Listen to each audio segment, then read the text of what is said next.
We often share stories on the news of those who get in trouble. Sometimes those drown out those who are doing the right thing, but don't have to tell everyone about it. In depth tonight, Brian Mastery reports from Norfolk, where a couple was amazed at a response from strangers.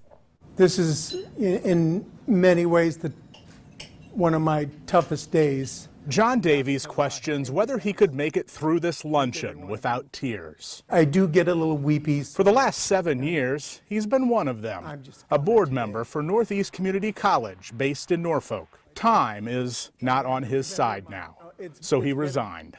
It's been a great run. As a physician's assistant, John Davies would sometimes see 700 patients a month.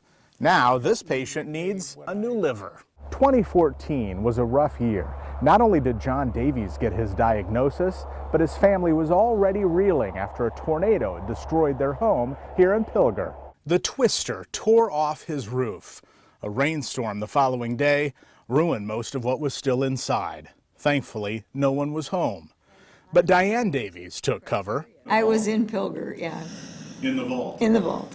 It's a great place to be if you need a safe room. She was one of 8 people hiding in the bank's vault. The Davies, who rebuilt and recently moved back to Pilger, felt if they can survive a twin tornado, let's meet this medical crisis head on. If we wait for a cadaver donor, we're looking at probably 2 years before that's going to happen. John Davies' wife of 39 years figured it may take a stranger to save him.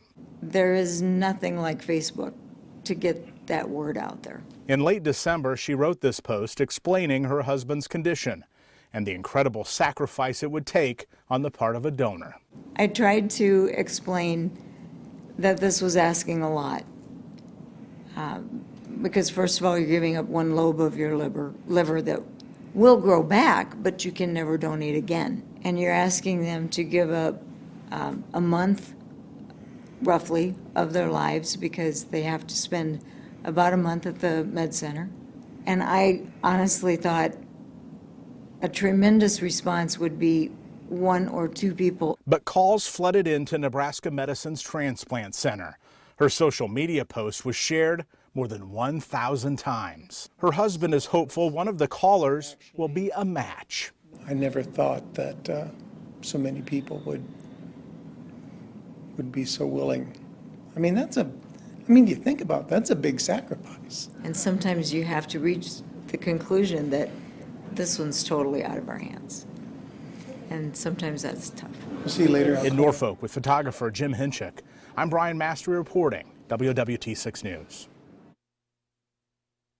Waiting list. He doesn't know yet if doctors have found a match. At the end of the interview, Brian asked him if there was anything else he would like us to share. He urged everyone to become a donor by marking your driver's license.